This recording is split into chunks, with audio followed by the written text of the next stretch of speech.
un petit peur, Patrick, c'est ça qui me fait peur. Historiquement, c'est bien de le préciser. Tu veux dire Non, mais on peut l'afficher encore. Quand on a été formé par Jean-Pierre Chevènement, Nous avons la même formation, Patrick. on craint rien.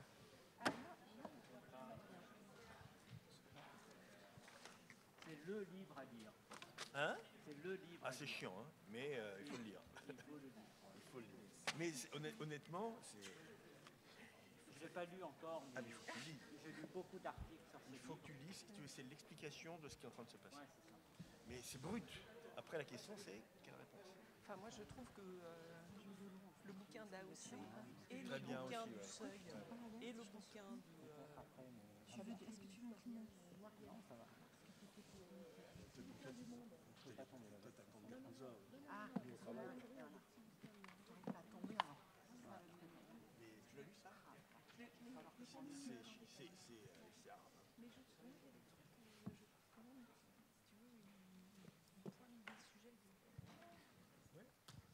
Donc on attend 2 minutes, je crois, hein, le temps que vous vous installiez, et on va pouvoir commencer.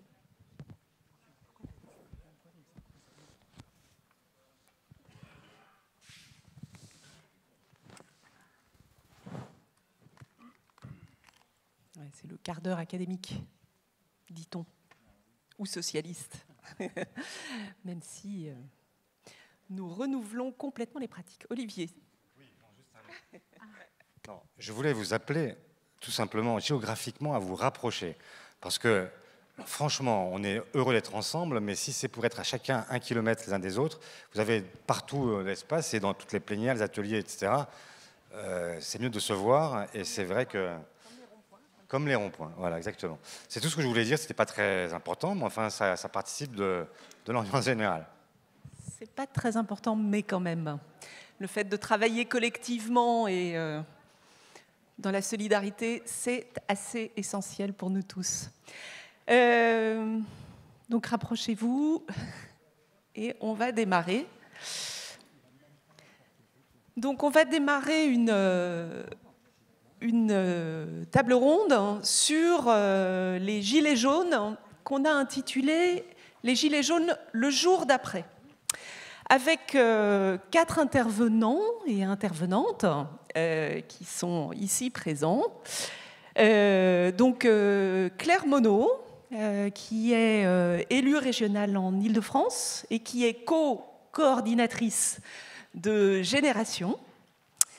Patrick Kanner, que vous connaissez bien aussi, qui est président du groupe socialiste au Sénat, et qui, par ailleurs, et je crois que c'est important dans le contexte de le rappeler, avait été avec Valérie Rabault à l'origine d'une proposition de loi de sortie de crise le 3 décembre, c'est-à-dire vraiment tout début du mouvement, de sortie de crise, qui était dans la suite du contre-budget des socialistes, enfin des 2 contre-budgets des socialistes, dans lesquels, si le gouvernement avait suivi les recommandations de la proposition de loi et des contre-budgets, eh bien, probablement, nous ne serions pas dans la situation politique dans laquelle, malheureusement, nous sommes aujourd'hui.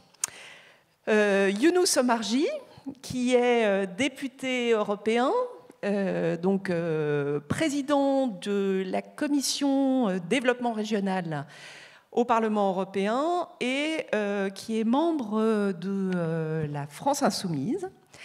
Et enfin, Nora Mebarek, donc, qui est élue à Arles et qui est vice-présidente de l'Interco, et qui, par ailleurs, je crois que c'est important aussi dans le contexte de le rappeler, avait été à l'initiative d'un référendum d'initiative partagée sur la question de l'intercommunalité menée avec les Gilets jaunes de son territoire et qui portera un peu la parole des élus des territoires face aux Gilets jaunes.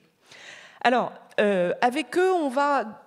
alors, je vais commencer par une chose. D'abord, c'est de remercier nos intervenants, et en particulier avec un petit clin d'œil particulier pour nos 2 intervenants partenaires politiques qui ont accepté de venir se prêter à l'exercice.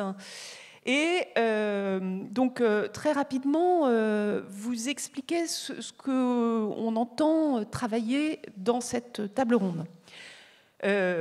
L'objectif, ça n'est pas de faire une table ronde sur la qualification de ce mouvement, qui est un mouvement dont la première caractéristique, c'est sa complexité. Ça a été beaucoup dit, hein, c'est un mouvement complexe, comme tous les mouvements sociaux, mais peut-être encore plus, dans la mesure où c'est un mouvement qui n'a pas été initié, porté par ni des partis politiques, ni des organisations syndicales. C'est un mouvement qui a une forme d'apolitisme, voire d'antipolitisme, comme le disent certains, sur lesquels il va falloir revenir. Donc il ne s'agit pas d'en faire la qualification, il ne s'agit pas d'essayer de centrer notre propos là-dessus, hein, sur qu'est-ce que c'est que ce mouvement, pourquoi il a démarré conjoncturellement et de manière plus structurelle, quelles sont les causes profondes de ce mouvement, qu'est-ce qui s'y est exprimé. C'est pas principalement ça, c'est principalement le jour d'après. Le jour d'après, donc avec deux questions sur lesquelles nos intervenants vont prendre la parole, qui sont, un, de manière paradoxale, est-ce que vraiment on est dans le jour d'après du mouvement des Gilets jaunes ? Est-ce que vraiment le mouvement des Gilets jaunes est fini, à la fois dans les manifestations, dans les ronds-points, dans certains territoires, hein, il y a encore, Nora nous le redira, mais il y a encore des Gilets jaunes qui sont présents, donc est-ce que c'est vraiment fini ? Et puis surtout, vu la rentrée politique qui nous attend, avec un certain nombre de sujets, la non-réponse aux réelles revendications qui se sont exprimées dans ce mouvement par le gouvernement, en particulier en termes de justice sociale, hein, en termes de services publics, en termes de démocratie.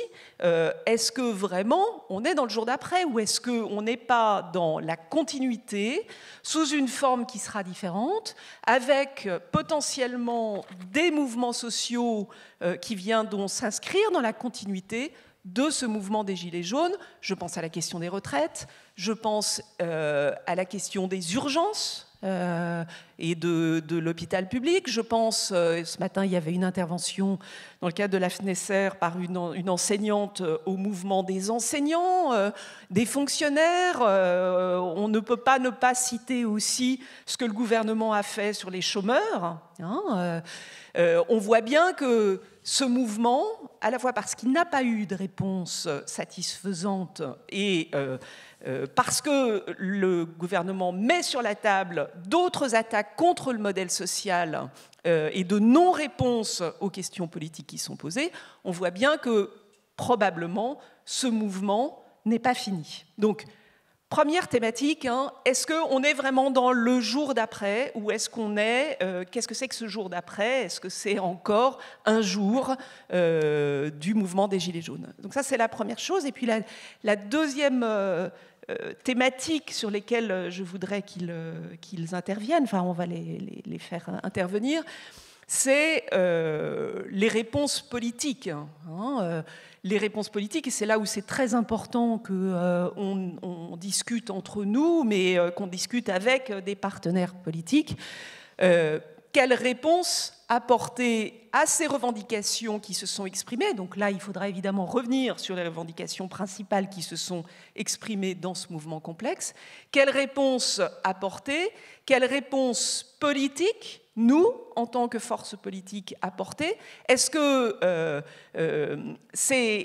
et comment le faire pour que ça soit entendu par ceux qui se sont mobilisés dans leur diversité dans ce mouvement des Gilets jaunes? Donc voilà un peu le travail, hein, enfin le plan de travail qu'on va avoir pendant cette heure et demie, qui va se dérouler donc en deux temps principaux.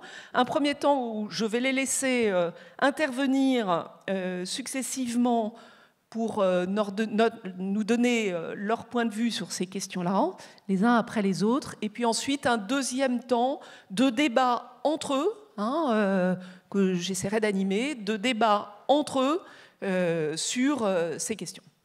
Alors, peut-être Claire, tu commences à réagir donc, sur ces deux points. Bonjour, merci beaucoup, merci Isabelle pour cette introduction et puis merci pour l'invitation. Alors je crois que tu as bien posé les débats que nous allons avoir. Les Gilets jaunes le jour d'après, y a-t-il un jour d'après? Moi je dirais le mouvement des Gilets jaunes est un révélateur.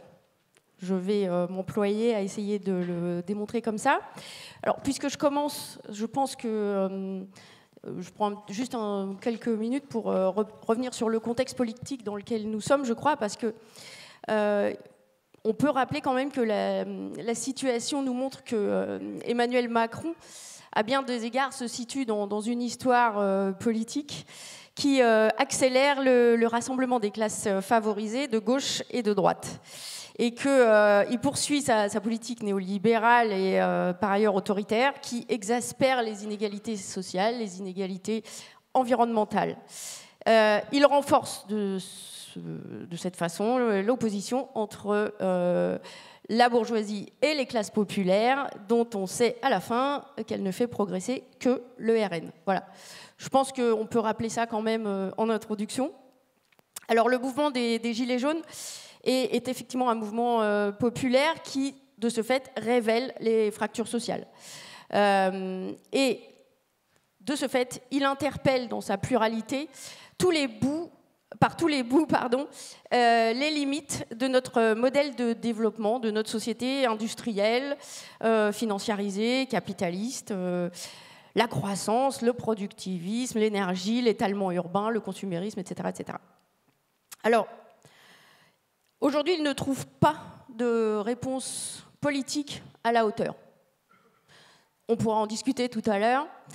Je pense que le mouvement interroge plus largement la gauche et l'écologie sur leur capacité à proposer un projet porteur d'une vision d'avenir qui parle précisément aux classes populaires, parce qu'il y a une perte de confiance et qu'ils n'attendent plus rien finalement des pouvoirs publics. C'est pour ça, Isabelle, que je dirais, en fait, nous ne sommes pas dans le jour d'après. Le mouvement poursuit, à mon sens en tout cas, son Big Bang de façon autonome, complètement autonome, on en a parlé tout à l'heure, depuis 8 mois.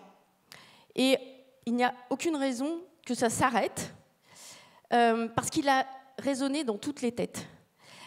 Et qu'il se transforme, et qu'il irradie très loin et très profondément, en suscitant, à mon avis, de fortes prises de conscience, et notamment chez les femmes, on en a parlé tout à l'heure.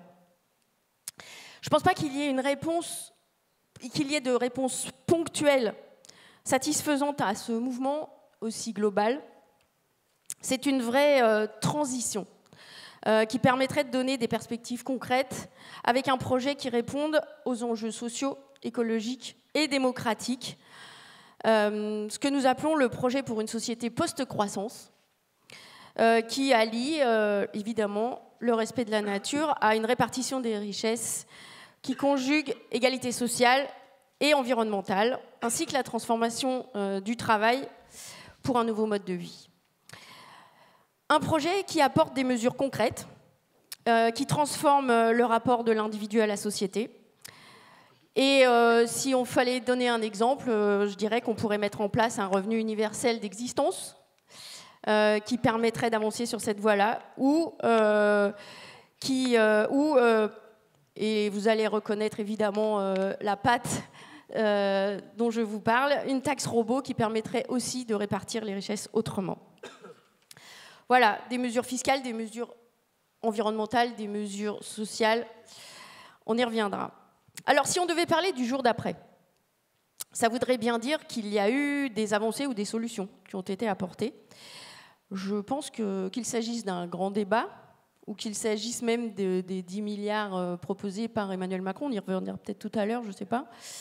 Ces mesures, en fait, n'en sont pas, elles ne sont pas des solutions.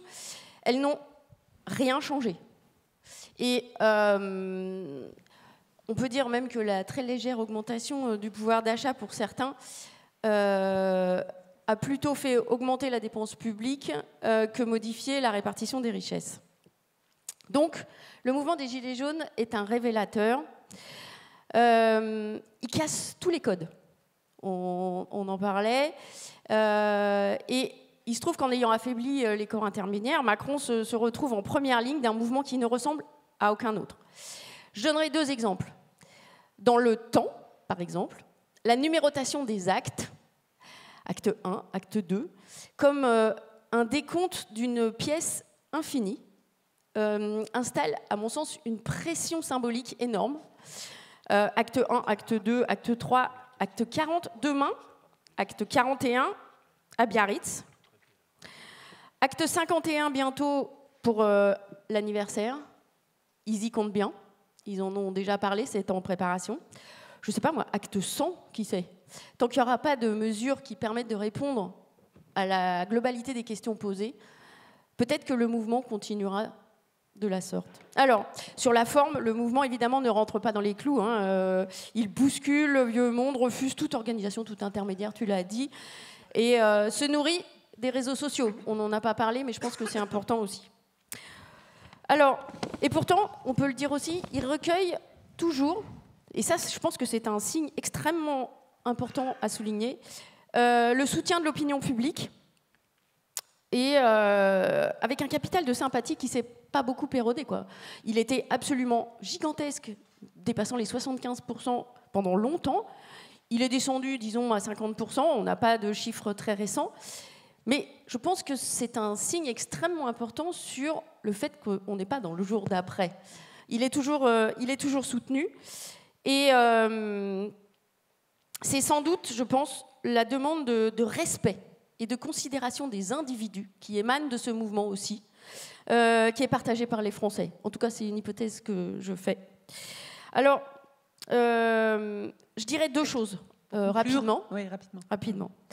À mon sens, le mouvement s'appuie sur 2 choses. D'une part, la capacité d'identification des luttes, et d'autre part, la solidarité face à la violence policière, face aux violences policières et la répression. On y reviendra. Ouais. On pourra y revenir, mais voilà. Et donc, je voudrais dire que c'est pas parce qu'il s'est progressivement essoufflé, en tout cas quantitativement dans les marches, dans la rue, qu'il ne s'est pas renforcé, paradoxalement. Et c'est pour ça que je pense qu'on n'est pas dans le jour d'après. Le mouvement continue, il irrigue des luttes sous d'autres formes. J'y reviendrai parce que j'ai 2-3 exemples qui me paraissent tout à fait symboliques et importants. Par ailleurs, l'acharnement de ceux qui n'ont de cesse de vouloir le faire disparaître se heurte à l'anachronisme des réponses. Et sur la question des violences, je dirais quand même que la transposition des mesures de l'état d'urgence du précédent mandat dans le droit ordinaire accentue vraiment le recul démocratique pour tendre vraiment vers un régime autoritaire. On pourra y revenir. Donc je voudrais juste dire 2 choses sur développer ces 2 points rapidement. Non mais il y a deux idées. Parce que ça y est, j'ai fini. Tu avais 5 minutes. Et... On va en reparler. Mais ce que je voudrais dire, c'est que ce mouvement est devenu complètement protéiforme sur les luttes sociales, démocratiques et environnementales. J'y reviens, mais le triptyque me paraît très important. Et par exemple, on voit le mouvement s'immiscer. On a vu apparaître le slogan « Fin du monde, fin du mois ». Et donc, on peut maintenant se revendiquer « gilet vert ». Il y a une filiation. On peut aussi se revendiquer « gilet noir ». Il y a une filiation. Gilet noir, c'est le soutien dans la solidarité avec les migrants. Donc, moi, je ne parlerai pas de convergence, et ça, on va pouvoir en parler aussi, parce que je pense que c'est un point important. Je ne parlerai pas de convergence, mais je parlerai plutôt d'identification. Après, on peut discuter sur les mots. Parce qu'il y a 2 choses qui m'ont frappée dans mon engagement sur le terrain. J'ai vu 2 exemples. D'abord, la mobilisation d'un collectif de gilets jaunes pour soutenir des sans-papiers. Et combien les militants sur le terrain qui défendaient ces sans-papiers ont été soulagés, ont été portés par la dynamique de mobilisation des Gilets jaunes, alors qu'au départ, ce n'est pas le sujet. Et ensuite, et ça je l'ai vu aussi il n'y a pas longtemps, la semaine dernière, les femmes de chambre qui aujourd'hui sont en grève, c'est courageux leur combat, mais dans une lutte, on va dire dans une lutte sociale très différente, conduite par la CGT, eh bien, qu'est-ce qu'elles font comme signe de ralliement? Eh bien, elles se mettent à chanter « On est là, on est là ». Et là, on se dit, mais c'est quoi ça? C'est une lutte sociale conduite par la CGT qui aboutit finalement à ce système d'identification que je trouve très fort pour donner de la puissance. Voilà, et je finirai sur la question des violences, bien sûr. Mais on en reparle. On en reparlera. Ouais, on en reparle. Mais c'est quand même pas une non, petite pas affaire. du tout une petite affaire, et c'est effectivement tout à fait présent. Et c'est surtout un signe extrêmement important aujourd'hui d'une dérive.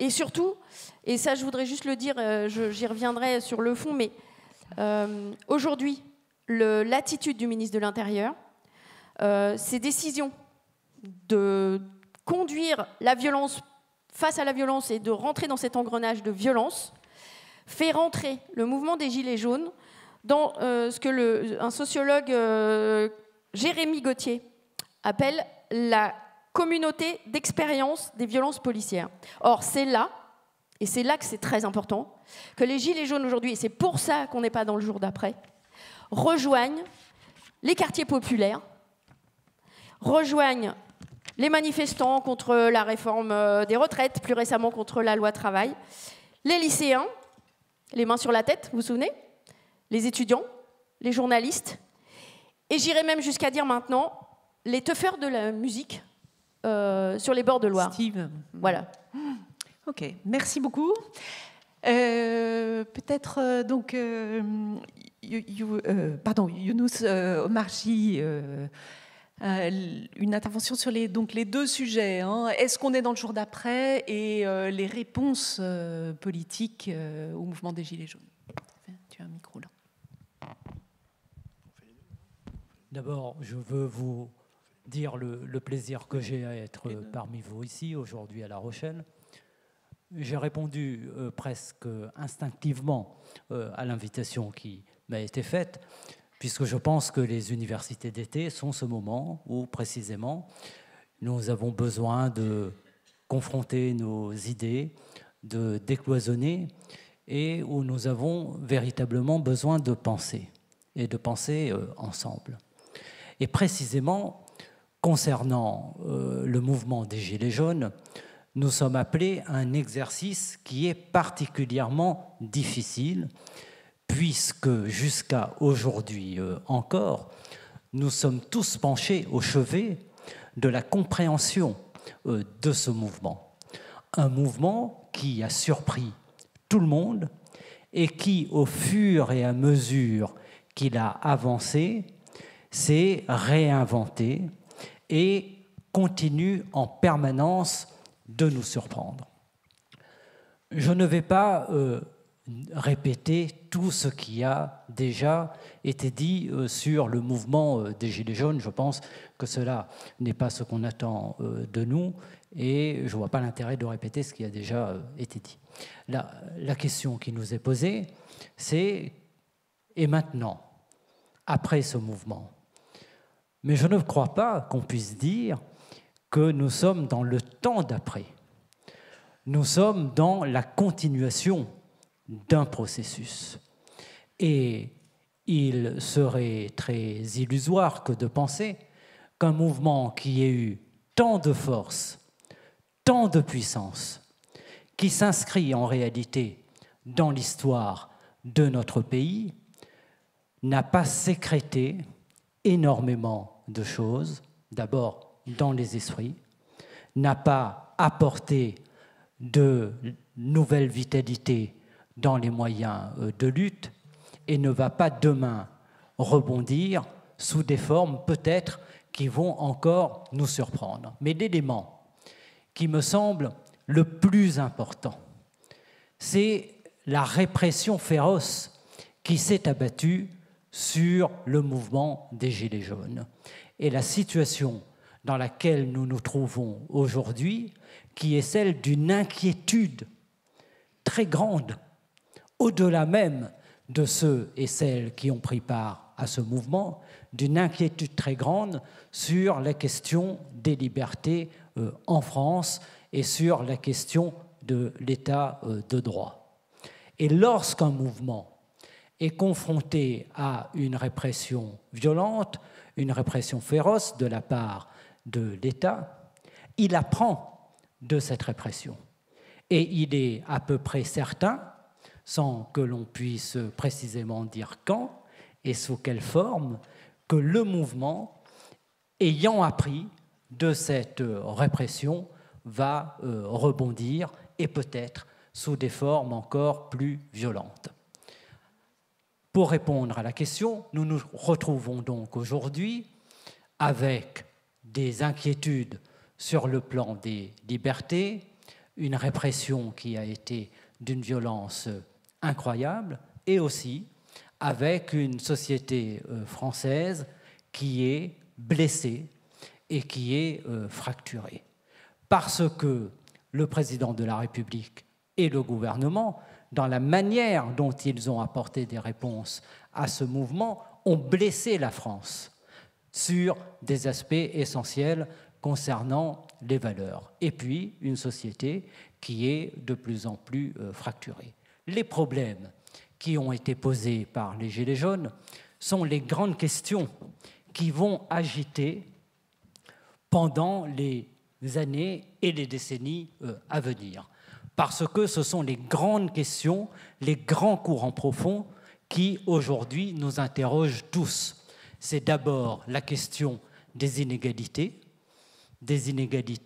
qui n'ont cessé de croître partout en Europe et aussi en France, des inégalités qui résultent d'un modèle libéral, d'un modèle capitaliste. Je veux rappeler qu'en France, si nous continuons avec les politiques européennes actuelles, on comptera autour de 130 millions de personnes en 2030 qui seront concernées par l'exclusion ou la pauvreté.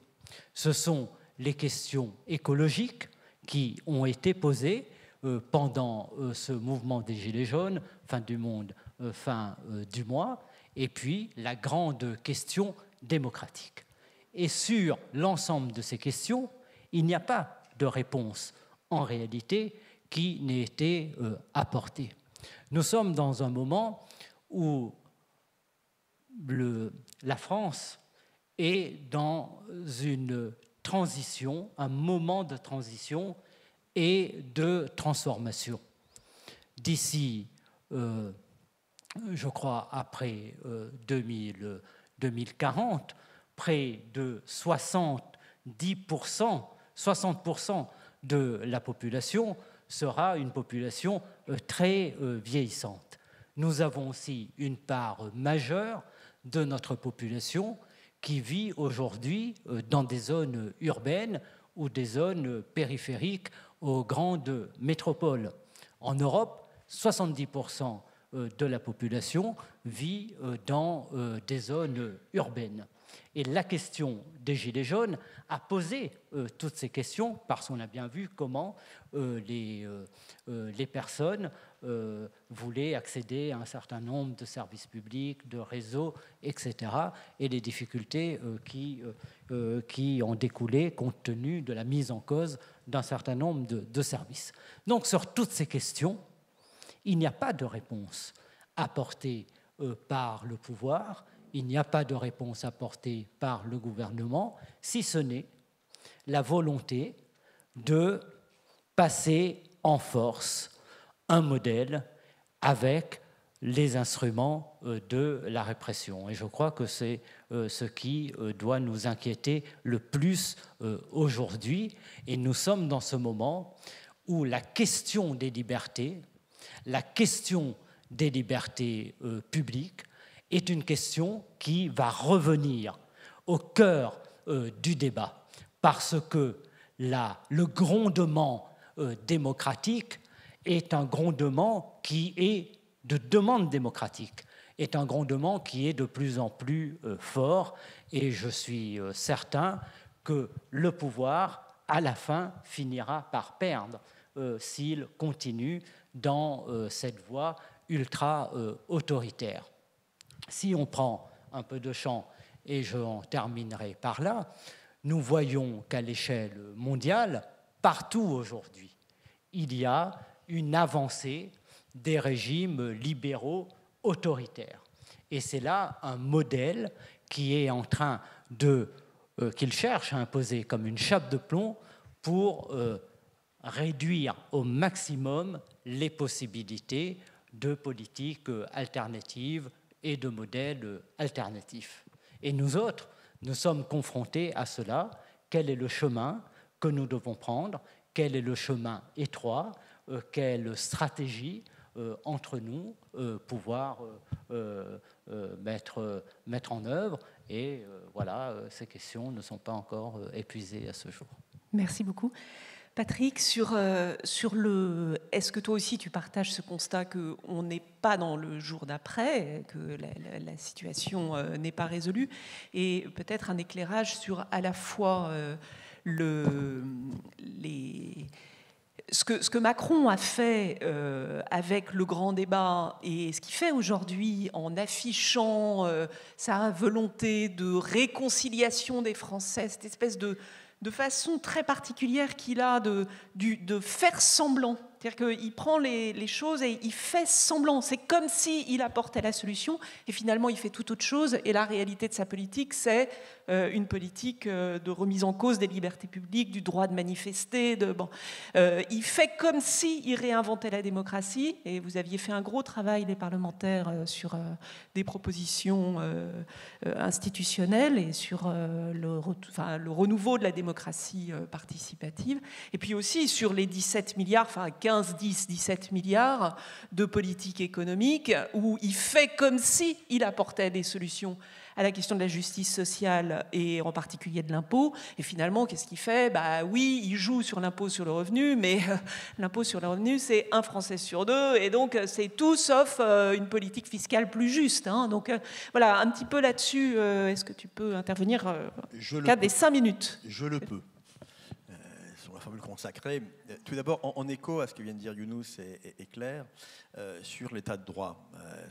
Ça s'est revenu dans les 2 interventions précédentes pour vous dire qu'à l'initiative du groupe parlementaire du Sénat, donc groupe socialiste, nous avons demandé dans ce qu'on appelle les débats publics, dans le cadre le contrôle de l'action du gouvernement. Nous faisons la loi, mais nous avons aussi un contrôle de l'action du gouvernement. Nous avons demandé à inscrire et obtenu un grand débat public qui aura lieu donc fin octobre sur le thème « La remise en cause de l'état de droit ». Point d'interrogation. On est prudent. Point d'interrogation. Mais avec l'intention de dire exactement au gouvernement ce que nous pensons de ces politiques, comme tu l'as rappelé, Younous, ou toi, ma chère Claire. Donc, un travail important, et on essaiera de le faire connaître pour dire que nous aussi, au niveau parlementaire national, on est inquiets de cette dérive, de ce délitement finalement, une sorte de...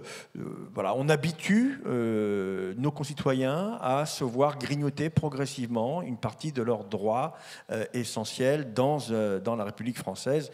Il faut donc rentrer en résistance. Et quelque part, le mouvement des Gilets jaunes, c'est une forme de résistance, ce n'est pas la seule, c'est une forme de résistance face à un pouvoir qui... a laissé entendre finalement qu'il pouvait avoir raison tout le temps, surtout et contre tout le monde. Tout le temps, surtout et contre tout le monde. Et en se disant, mais on avance. Et ils ne sont pas maoïstes, mais tant qu'il n'y a pas de résistance, on y va, on continue.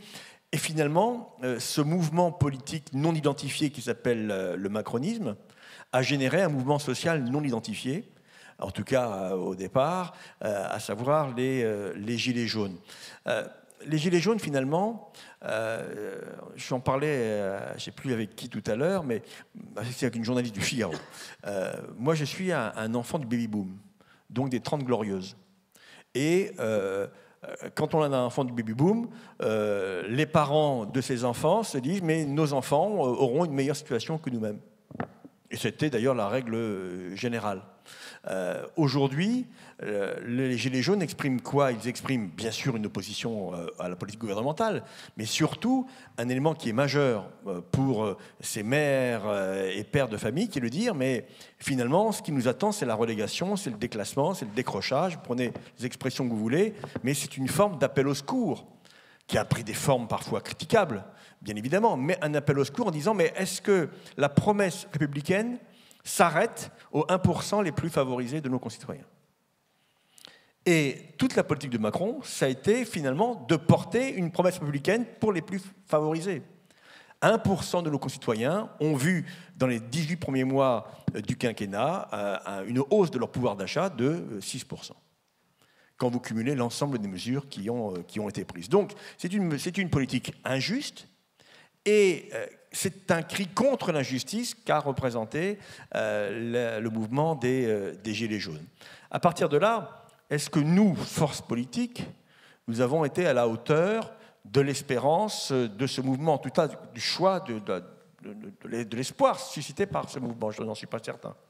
Tu as rappelé, Isabelle, et je t'en remercie, cette proposition de loi que nous avons portée avec Valérie Rabault, proposition de loi de sortie de crise, qui, je le rappelle, a été présentée le 3 décembre à l'Assemblée et au Sénat, mais 15 jours avant, Olivier Faure et aussi la CFDT avaient proposé une grande conférence territoriale et sociale parce qu'ils avaient senti que c'était le moment de dire aux Français il faut qu'on se refasse, je ne sais pas, des accords de Matignon, mais en tout cas qu'on refasse un point sur la situation sociale et économique de notre pays et les injustices provoquées par les premiers choix, y compris fiscaux, d'Emmanuel Macron. D'ailleurs, j'en profite pour dire, par rapport aux 15 milliards ou 16 ou 17 milliards, c'est de la dépense sociale. Nous, on a voté au Sénat dans des conditions rocambolesques les 10 premiers milliards en décembre. On verra bien ce que deviendront les annonces pour les 5, 6, 7 milliards restants après le grand débat. On l'a fait en responsabilité parce qu'on savait que si on ne le faisait pas, et on aurait pu bloquer la machine, eh bien, le pays pouvait partir à feu et à sang, et on était dans une logique de responsabilité et non pas d'amplifier, entre guillemets, les braises qui étaient déjà bien fortes. À partir de là, ces mesures fiscales, ces dépenses fiscales sont extraordinaires, pour ne pas dire improbables. La fameuse prime de fin d'année, c'est de l'argent au noir, quoi. C'est de l'argent noir. Enfin, je veux dire, c'est de l'argent désocialisé, défiscalisé. Et que ça va se renouveler cette année. Et encore, ça ne touche même pas tout le monde. C'est au bon vouloir des patrons. On est en train de jeter à bas toute notre histoire de la construction des droits sociaux. Et tout le monde est content. Alors bien sûr, le salarié qui reçoit 500 €, 1000 € non fiscalisés, sur le coup, il est content. Mais le patron aussi, il est content puisque c'est désocialisé. Donc c'est vraiment des mesures profondément injustes, comme d'ailleurs l'utilisation de la prime d'activité, qui est une mesure que nous avons portée dans le gouvernement précédent. La prime d'activité, une aide sociale, entre guillemets, si vous me permettez l'expression, pour les salariés les plus modestes. Mais la prime d'activité, elle est payée par nous tous. C'est la dépense fiscale. Ce n'est pas... Il faut aussi rappeler que la situation économique n'était pas du tout la Bien même sûr. lors du dernier Bien sûr. quinquennat, où on était en pleine sortie d'une crise économique quand même absolument majeure. Et on a rétabli les comptes de la nation. Voilà, et sans toucher aux qu'aujourd'hui la politiques situation sociales. n'est pas la même. Quoi. Exactement. Et donc on utilise la prime d'activité payée par tous les Français dans le cadre de leurs impôts, au profit donc des salariés les plus modestes. Tant mieux pour eux. Le seul problème, c'est que, au passage, on évite d'avoir une grande conférence sur les salaires, qui serait aujourd'hui indispensable. Et il faut réclamer cette conférence sur les salaires. On est déjà là dans le jour d'après, si tu me permets l'expression, parce que c'est trop facile d'utiliser, encore une fois, une aide sociale pour augmenter le pouvoir d'achat des plus modestes, alors que la logique voudrait qu'on augmente ce pouvoir d'achat par un coup de pouce du SMIC et donc par un effort des employeurs. Donc, on est, avec le mouvement des Gilets jaunes, face à un gouvernement qui hypnotise finalement les Français. Et disons-le, Macron est fort. Parce que sortir de l'affaire Benalla, qui sera évoquée tout à l'heure dans un autre atelier, sortir du mouvement des Gilets jaunes, sortir du grand débat avec finalement très peu de propositions concrètes, et faire 22% aux européennes, on peut se dire quand même qu'il y a une force de résilience chez les Français, et en tout cas, il est clair qu'il est devenu, au travers de cette élection, le leader de la droite libérale, et il faudra qu'il l'assume à un moment donné vis-à-vis des forces de gauche que nous représentons. Un dernier mot peut-être pour dire, Isabelle, qu'une mesure aurait pu sortir du monde des Gilets jaunes à partir aussi du grand débat, c'est la réforme constitutionnelle. Tu l'as évoqué en filigrane tout à l'heure. Cette réforme, pour l'instant, enterrée. Ressortira-t-elle? On verra bien. Mais nous, en tant que groupe socialiste au Sénat, on avait 50 propositions, dont notamment des propositions pour redonner du sens à l'expression démocratie participative, en tout cas, redonner du sens, redonner du contenu à cette expression au travers de la Constitution, l'amendement citoyen, non pas le RIC, mais le RIP amélioré. D'ailleurs, j'en profite pour vous dire que si vous n'avez pas encore signé la pétition sur ADP, il y a un stand qui est prévu sur le sujet. Et vous faites signer 10 personnes autour de vous. Voilà. Parce qu'on n'est pas encore au 4,7 millions, vous l'avez compris. Hein. Il y a encore une marche de progrès sur le sujet, et c'est un combat qui est juste. Et on peut d'ailleurs s'étonner que 70% des Français qui sont défavorables à la privatisation ne soient pas déjà en train de signer. Pour l'instant, et nous sommes tous ensemble dans cette opération, il n'y a qu'à peine 700 000 Français qui ont signé aujourd'hui. Donc ce que je voulais vous dire, et je conclue vraiment là-dessus, c'est que ce mouvement qui nous a tous interpellés, syndicats, mouvements politiques, mouvements associatifs, effectivement, il n'est pas terminé. J'en suis intimement convaincu. Est-ce que ce sera les mêmes formes? Je n'en sais rien. Mais le mécontentement est profond. Nous ne pouvons pas nous contenter de surfer sur le mécontentement. Il faut que nous ayons des propositions. J'en ai évoqué quelques-unes, on va pouvoir en débattre ensemble, mais ça passe aussi par la mobilisation de ce que nous représentons, de nos forces militantes dans chacun de nos formations politiques. Et si sur certains sujets, nous pouvons avoir un discours commun qui fasse que la gauche responsable, la gauche qui permettra de changer la vie des Français se retrouve et ne soit pas uniquement en écho retardé, on doit reprendre l'initiative, non pas pour doubler les gilets jaunes, mais pour montrer qu'il y a des solutions durables qui sont portables par les partis politiques que nous représentons ici. C'est à cela que je vous invite. Un dernier mot pour dire que si vous n'avez rien à faire dans les jours à venir, lisez ça. Le bouquin de Jérôme Fourquet sur l'archipel français, et vous comprendrez d'où vient le mouvement des Gilets jaunes au travers de cette archipélisation de la vie sociétale de notre pays. Nous pouvons être inquiets si la droite continue à gérer ce pays comme elle le fait aujourd'hui, en créant un maximum d'exclusion. Je vous remercie. Si, j'en profite pour, si vous voulez lire des choses sur il y a eu énormément de productions qui ont été faites sur les gilets jaunes. Il y a eu beaucoup de chercheurs qui se sont penchés sur la question. Et je citerai 3 ouvrages que je trouve tout à fait remarquables. Il y a un ouvrage d'une revue qui s'appelle AOC et qui a sorti à la découverte un livre sur les gilets jaunes, qui est un recueil d'articles qui ont été faits au fur et à mesure de la crise des Gilets jaunes par toute une série de chercheurs. Il y a un très bon bouquin aussi au Seuil sur les Gilets jaunes, pareil, un ouvrage collectif extrêmement intéressant. Et puis, dans la collection du Monde, il y a un petit ouvrage de Noiriel, un historien des mouvements populaires, qui là aussi est tout à fait éclairant, un entretien avec Truong. Je lisais ça, mais lisais aussi les 4 autres. Alors, notre dernière intervenante, Nora, en 5 minutes, parce qu'on a laissé beaucoup le temps passer, enfin j'ai laissé beaucoup le temps passer, donc en 5 minutes, tes réactions sur ces 2 questions et sur commencer peut-être aussi le débat de ce qu'ont dit tes prédécesseurs. Alors, la question, c'est les Gilets jaunes le jour d'après. Donc, je pense que le jour d'après, il est posé aux partis politiques que nous représentons. Donc, déjà...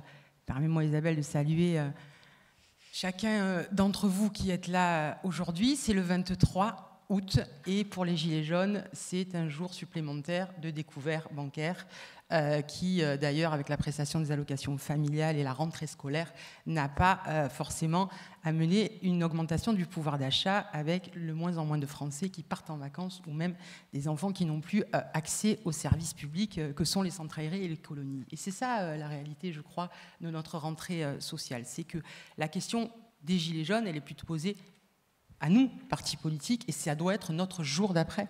Patrick a rappelé, Younous aussi, tout à l'heure que la démarche politique et le débouché politique n'a pas été, pour nous, collectivement, traduit dans les urnes aux élections européennes. Pour, d'ailleurs, quand on calque les élections européennes aux territoires ruraux et aux territoires, j'allais dire, urbain, voire de métropole, on voit bien qui a récupéré d'abord l'abstention et ensuite l'extrême droite, le vote contestataire des Gilets jaunes et pas pour autant les listes présentées par les Gilets jaunes. Et ce que je pense, c'est qu'on a minimisé, je crois, mais collectivement, et avant, et on ne le fera plus, qu'au mois de novembre, ce qui s'est exprimé, c'est effectivement, Patrick l'a dit, et nous aussi, une inquiétude globale. Toi, tu fais partie de la génération des Trente Glorieuses. Moi, je fais partie de la génération qui doit m'occuper de mes parents et qui doit m'occuper de mes enfants. Et donc, mon salaire ne suffit ni à m'occuper de mes parents, si tant est que je veuille les mettre en structure médicalisée, ni de mes enfants, si demain, ils auraient la mauvaise idée de faire des études poussées. C'est une réalité.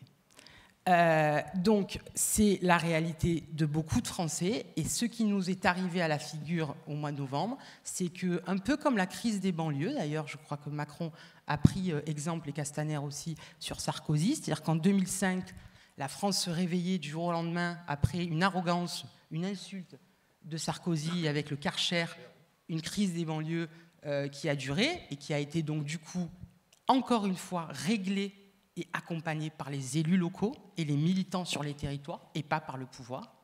Et finalement, une arrogance répétée, puisque je pense qu'il est intrinsèquement comme ça, hein, même si en ce moment il est gentil depuis 2 jours ou 3 jours depuis les vacances scolaires, mais ça va revenir puisqu'il est intrinsèquement comme ça. Et il mange à la pizzeria aussi. Pardon ? Et il mange à la pizzeria. Ah, il mange à la pizzeria, voilà. Il est particulièrement arrogant et les Français n'ont pas supporté cette arrogance, comme les jeunes des banlieues en 2005, et est venu rappeler, et nous a rappelé que 70% du territoire national était un territoire rural, avec une RGPP qui a commencé il y a maintenant 15 ans, dont les effets aujourd'hui en manque de services publics sont cruciaux.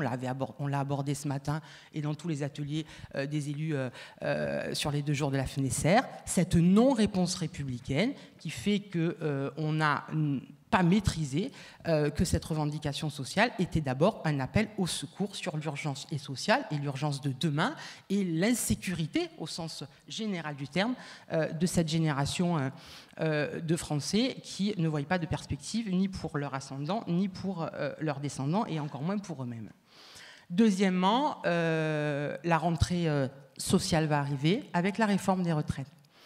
Moi, je veux dire d'abord que là où j'ai été un peu satisfaite d'être militante de gauche, pas d'appartenir à un appareil politique, c'est que l'affaire Benalla, pour moi, c'est comme Baron Noir, quoi. En fait, je vous le dis, j'attendais les saisons 1, 2, 3. Enfin, c'est comme un livre, sauf que tu ne le lis pas. Et bon, c'est l'affaire Benalla. Okay. Mais je me suis dit, bon, bah alors tout le monde, on est capable d'avoir un projet d'union, de déposer une motion de censure, de déposer une enquête parlementaire, toute la gauche pour l'affaire Benalla. Bon, ce qui est important, parce qu'elle venait, et tu as raison de le rappeler Patrick, démontrer ce que le pouvoir pouvait faire, et ça a annoncé finalement ce qu'il allait faire en réponse aux violences, au mouvement des Gilets jaunes par la violence policière qu'on connaît.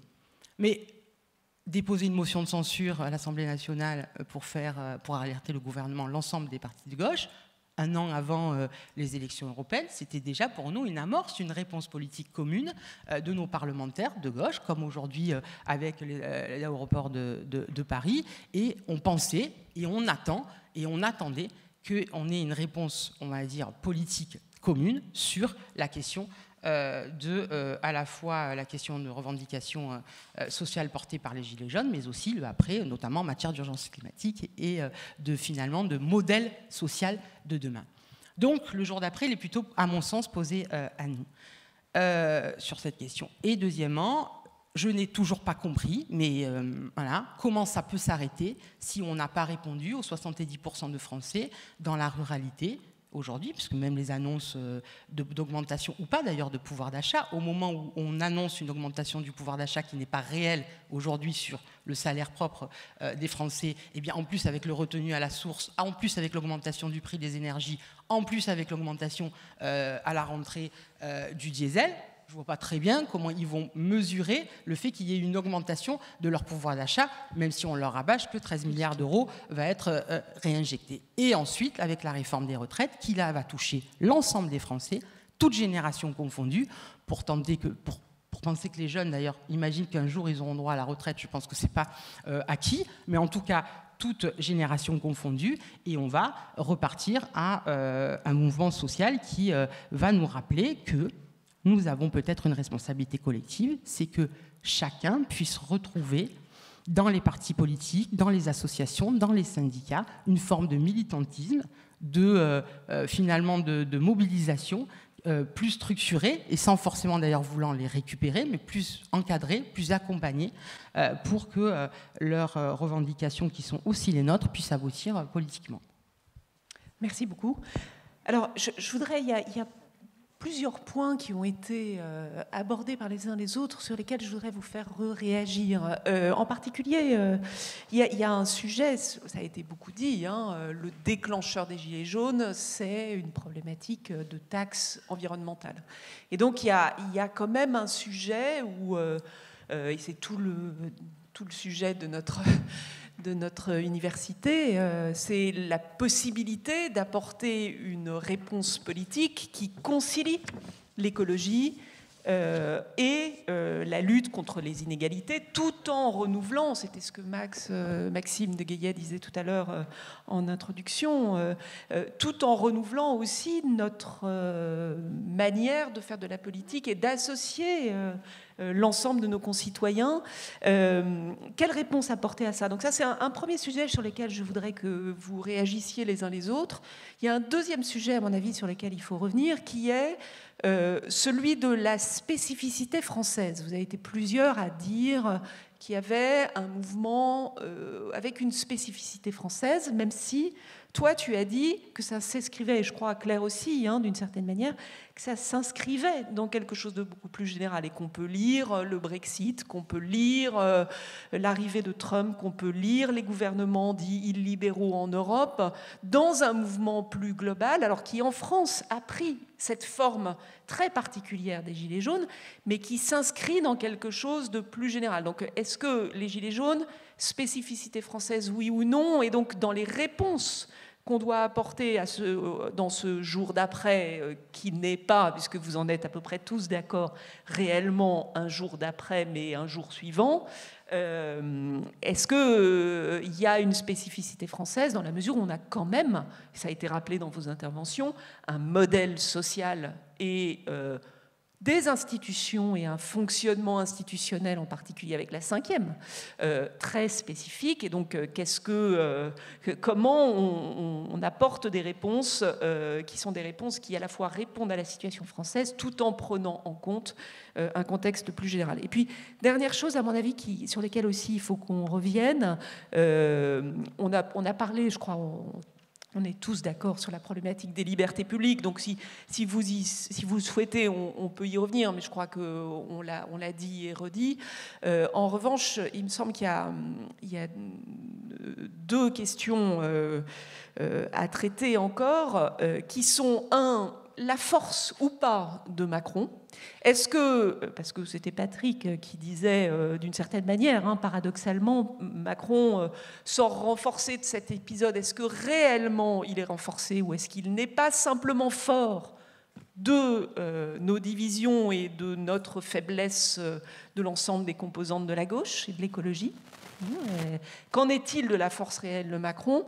Et dernière question, l'articulation entre la réponse locale, je me tourne vers toi, parce qu'on voit bien que c'est des problématiques il y a une dimension territoriale qui s'exprime, une dimension de la nécessité de services publics au plus près du territoire, au plus près de l'accompagnement social, réinventer l'État social et écologique, mais avec, ça a été dit ce matin par la FNESER, dans la décentralisation, mais au plus près de nos concitoyens, qu'ils aient l'impression qu'on leur apporte une réponse. Et comment concilier ça avec la dimension européenne, avec la reconstruction de l'Europe, et avec l'inscription, parce qu'on voit bien, par exemple, sur la question écologique, que, oui, mais l'échelon, il est aussi international. Donc, voilà, toutes ces questions, ça fait beaucoup de questions posées, mais je crois que vos interventions étaient extrêmement riches et j'aimerais que vous reveniez, alors un peu dans l'ordre que vous voulez, en essayant d'être pas trop long, car le temps passe. Qu'est-ce qui veut commencer ? Je veux bien commencer. Tu commences, Patrick ? Sur quoi ? Oui, sur l'écologie. Non, pas surtout. Sur l'écologie et sur le caractère spécifique de notre situation politique. Je commencerai par ça d'ailleurs. Notre spécificité, c'est Macron en ce moment. J'ai souvent l'habitude de dire que c'est un joueur de Monopoly qui est passé de la case départ à la rue de la Paix sans passer par les cases intermédiaires. Et il a réussi. Il a réussi. Il parle lui-même d'effraction dans son parcours politique. Il l'avait dit devant la presse présidentielle. Et ça n'a été possible par une conjonction extraordinaire de la vie politique au printemps, enfin fin 2016 et début 2017. Je ne reviens pas sur les causes. Pour toi, c'est purement conjoncturel ou il y a des effets quand même structurels ? Parce que c'est pas non plus par hasard qu'il est là. Oui, c'est pas par hasard, mais je veux dire, si Fillon n'avait pas eu ses affaires, Fillon serait aujourd'hui président de la République. Tous les analyses le mais comme il mène la politique de Fillon, finalement. Oui, tout va bien, même en pire peut-être. D'où l'expression très juste d'Olivier Faure après l'élection, disant on a pensé élire un nouveau Manès France, on a élu un Giscard en pire. Mais c'est exactement cela.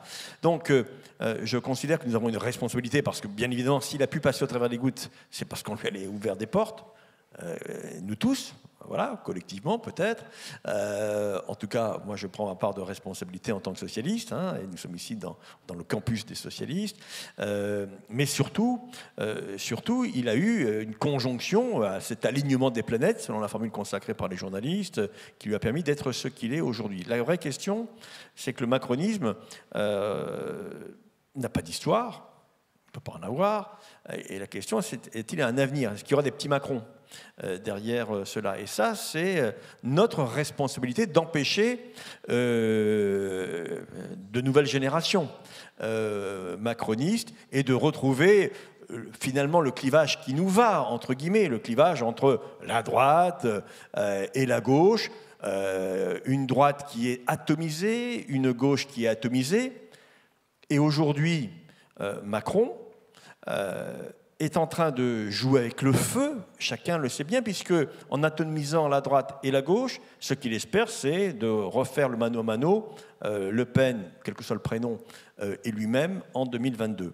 Et moi, je vous le dis, s'il y a un nouveau Le Pen-Macron en 2022, et c'est une hypothèse qui malheureusement n'est pas impossible, je pense que Macron gagnera, parce qu'il y aura un sursaut républicain. Mais il gagnera à combien ? Il gagnera à 51-49, à 52, à 51-49, à 52-48. Et comment se passeront les législatives derrière ? Ce pays sera à feu et à sang. J'en suis intimement convaincu. Il ne sera pas gérable. Et là, toutes les hypothèses sont possibles. Donc, voilà notre spécificité. Macron joue avec le feu, c'est un joueur, effectivement, et c'est un aventurier politique qui n'a pas de structuration idéologique. Quand on voit ce qui se passe pour les municipales, on voit bien que là, ni droite ni gauche, on soutient à gauche, on soutient à droite, on soutient au centre, on se présente pas. Enfin, ce n'est pas un parti politique, c'est un club d'aventuriers plus qu'autre chose. Un dernier mot sur l'écologie, sur le financement de l'écologie. La taxe carbone est une taxe profondément utile, potentiellement, mais injuste telle qu'elle a été comprise par le mouvement des Gilets jaunes, en disant mais ça nous touche tout le monde, qu'on soit riche ou qu'on soit pauvre, c'est comme la TVA, ça touche tout le monde. Et donc toute la question pour la gauche aujourd'hui, et pour le PS en particulier, c'est de recréer un sens.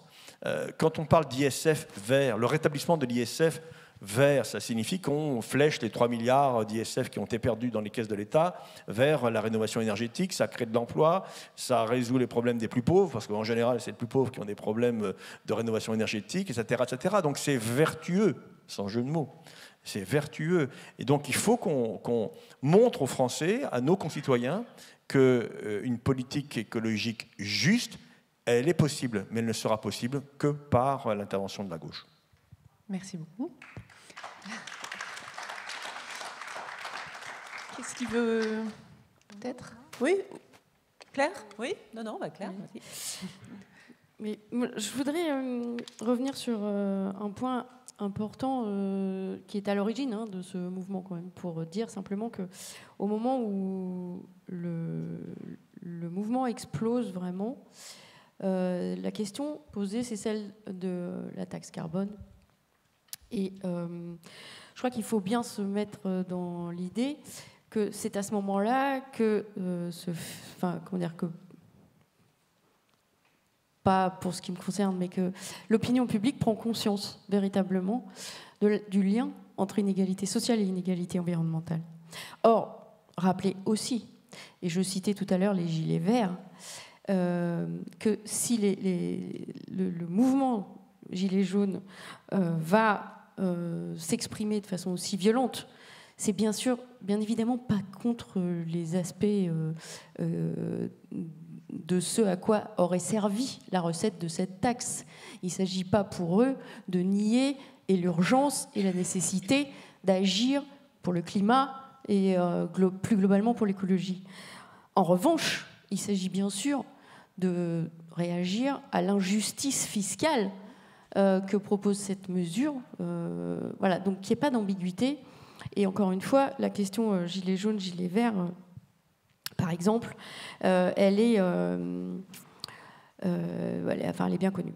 Alors, pour ce qui est de la politique de Macron jusqu'à maintenant, je l'ai déjà dit, mais je pense qu'elle s'inscrit vraiment dans une histoire, même récente, d'un glissement, clairement des choix, un glissement vers une politique de plus en plus néolibérale et une filiation. Voilà. Je prenais comme exemple tout à l'heure, j'y reviens parce que c'est important sur la question démocratique, mais la loi anti-casseurs n'est que l'inscription dans le droit, dans la législation, de l'état d'urgence tel qu'il a été mis en place sous le précédent mandat. Mais dans une situation qui n'est quand même pas tout à fait la même. Elle est... Ok, mais justement, c'est tout le processus de prendre en considération comment considère-t-on la réaction qu'on doit avoir par rapport à cette question. Je vais t'interrompre. Alors, si tu veux bien... Non, on a le droit. Non, c'est un débat. Il faut alors, on va laisser réagir, pas trop longuement. Ce que je voudrais aussi dire, c'est que tu parlais tout à l'heure, cher Patrick, de la privatisation d'ADP. Je vous engage évidemment, bien sûr, à aller signer. Mais dans cette filiation, il y a eu la privatisation des autoroutes précédemment. Moi, il faudra m'expliquer la différence. Voilà. Donc, pour moi, on est dans une accélération d'un certain nombre de décisions et de choix politiques qui ont été faits précédemment, qui inscrivent Macron dans une histoire politique. Ce qui est bien, c'est qu'on est tous partenaires dans cette opération de signature d'ADP. Ça, c'est sûr. Et alors, justement, ce que je voudrais, pour aller vite, je voudrais revenir sur la solution. Nous, ce projet d'une société post-croissance, c'est-à-dire une société à un moment où, effectivement, on arrête avec ce dogme de la croissance. On arrête d'imaginer que des grands projets, je ne sais pas moi, Europa City en Île-de-France, est un projet qui va poursuivre et améliorer une croissance pour une meilleure répartition. Qu'on arrête avec cette réflexion pour favoriser, et je vais le dire en positif, des choix qui permettent à la fois le respect de l'écologie et l'amélioration des conditions sociales. Alors, sur cette base-là, et c'est pour ça que je suis là aujourd'hui, je pense qu'on peut vraiment trouver, effectivement, sur la base d'actes, de choix faits, la possibilité de conduire une vraie politique et de gauche et écologique.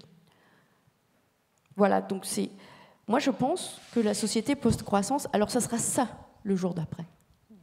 Merci. Alors Patrick veut absolument réagir, mais ce n'est pas l'objet du débat ici aujourd'hui. Mais je ne veux pas laisser dire comme des contre-vérités, on peut se dire des choses amicalement, mais moi j'ai été membre du gouvernement quand il y a eu Charlie, quand il y a eu l'hypercachère, le Bataclan, le Stade de France et Nice. Donc je sais de quoi je parle. L'état d'urgence a été prononcé le 13 novembre 2015, après le Bataclan, le Stade de France, et ce que vous savez. Il fallait le faire au regard des risques qui pesaient sur la population et sur nos concitoyens.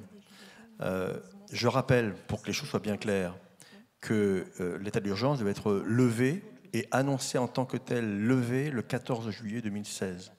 Le 14 juillet 2016. Vous savez ce qui s'est passé le soir. François Hollande annonce la levée de l'état d'urgence lors du point presse habituel du 14 juillet à l'époque. Et je suis bien placé pour le savoir, puisque cette idée de lever l'état d'urgence était liée au fait du succès de l'Euro 2016, qui s'était bien passé. J'étais ministre des Sports à l'époque, et je vous assurer que j'ai passé quelques nuits blanches par rapport aux 51 matchs qui se sont heureusement bien déroulés. Malheureusement, le 16 juillet 2016 à Nice, vous savez ce qui s'est passé. Donc ça, c'est pour rétablir les faits. L'état d'urgence n'est pas une politique souhaitée comme manière idéologique par les socialistes, je le dis à nos camarades de Génération S. Okay. Premièrement. Deuxièmement, pour dire que les groupes socialistes au Sénat et à l'Assemblée nationale ont voté contre la loi qui a intégré dans la loi l'état d'urgence pour pas qu'il y ait de malentendus. Merci. On reprendra, j'espère, à l'occasion d'autres débats, ces questions. Je pense que c'est des questions sur lesquelles il faut qu'on se dise des choses, sur lesquelles il faut qu'on avance. Mais là, on s'écarte un peu de notre sujet. Peut-être sur la dimension propositionnelle. Quelle réponse apporter ? Est-ce que la réponse, c'est la société post-croissance, la fin, enfin ce que disait Claire, quoi, la fin des grands projets, ou est-ce qu'on est plus sur des revendications qui sont sur des revendications de justice sociale, pouvoir d'achat, vie quotidienne, donc peut-être un peu là-dessus. Réagir quand même sur ce qui a été dit. Je pense que... pas. Oui, mais c'est des questions importantes. C'est des questions, je dis ça en rigolant, mais c'est des questions essentielles. Et je pense que Emmanuel Macron ne surgit pas du néant. Et lui-même, il a bénéficié, d'une certaine manière, d'un processus dégagiste. Et ce qui veut dire que nous sommes très loin, déjà, dans l'avancement de ces processus. Et qu'est-ce qui viendra après Macron ? Et là, c'est une vraie interrogation et une vraie inquiétude, parce que Emmanuel Macron, dans une forme de mystification, a représenté quelque chose de tout à fait novateur, de tout à fait dégagiste, et on voit le résultat, et cela doit nous inquiéter considérablement. Oui, et il a amplifié dans sa conquête du pouvoir.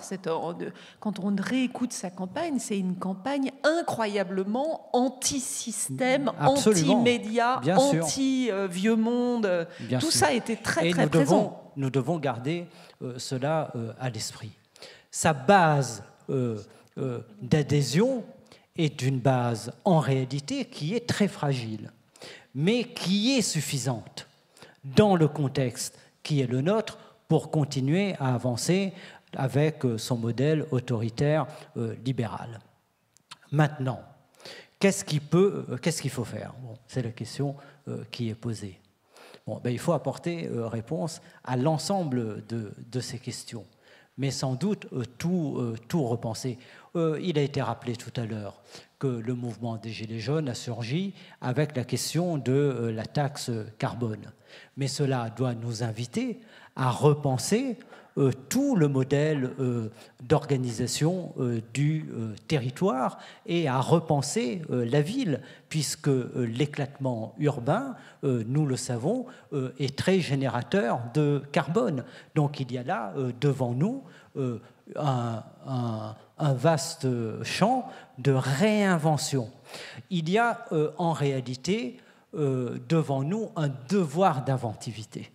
Et beaucoup de solutions aujourd'hui viennent du local, et c'est dans le local que les résistances sont en train de se former et que des contre-modèles sont en train d'être inventés. Vous me direz que c'est modeste, peut-être, mais c'est extrêmement... c'est des phénomènes qui sont assez constants partout au niveau agricole, par rapport à la question des pesticides, par rapport à la circulation des biens. Sur toutes ces questions, il y a aujourd'hui une très grande inventivité chez les Français, et il faut faire confiance dans ce qui peut venir de la base. Oui. Alors, Nora, est-ce que la solution sera locale ?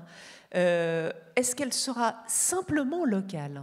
C'est-à-dire que, est-ce que, au-delà de ce que peut apporter les territoires, il n'y a pas aussi, alors même si il faut qu'on t'entende sur les solutions locales, est-ce qu'il n'y a pas quand même aussi un enjeu, c'est ce que je disais tout à l'heure, de réinventer l'échelon national ? C'est-à-dire, quel État social et écologique, quelle nouvelle démocratie, de réinventer l'échelon européen. Il en a été beaucoup question pendant la campagne européenne, et on a vu quand même de fortes convergences à l'intérieur, des divergences partielles aussi, mais de fortes convergences à l'intérieur de la gauche et de l'écologie. Et puis l'échelon international, le CETA, le Mercosur, on voit bien qu'il y a la COP 21, pour parler en positif, on voit bien que ça se joue aussi, que les solutions sont aussi à l'échelon international. Donc local versus les autres échelons, pas l'un ou l'autre, mais tout en même temps, quoi. Mais moi, je pense que évidemment la question va se reposer à l'échelon local, d'abord parce que les prochaines élections sont celles des élections locales. Et donc les listes de gauche, de rassemblement de la gauche, que j'espère et que nous espérons tous victorieuses le soir du premier tour, et pas d'attendre des accords de deuxième ou de troisième tour pour se compter, fera qu'on aura injecté, à mon sens, une exemplarité sur nos politiques publiques que nous souhaitons mettre en œuvre. Comment on va dire à quelqu'un qui vit, je ne vais pas prendre mon département et je ne vais pas prendre mon territoire qui est spécifique, exceptionnel, évidemment, comme chacun d'entre nous, nous avons notre identité de territoire accrochée. Quand on entend des gens parler, il est de la Creuse ou de la Marne, et il dit « mon village est le plus beau de France ». Ça, c'est la spécificité française. On n'est pas sur un peuple qui est globalisé, mondialisé. On est attaché à nos traditions, à nos territoires, à nos spécificités. Et c'est ce qui relie d'ailleurs le mouvement des Gilets jaunes.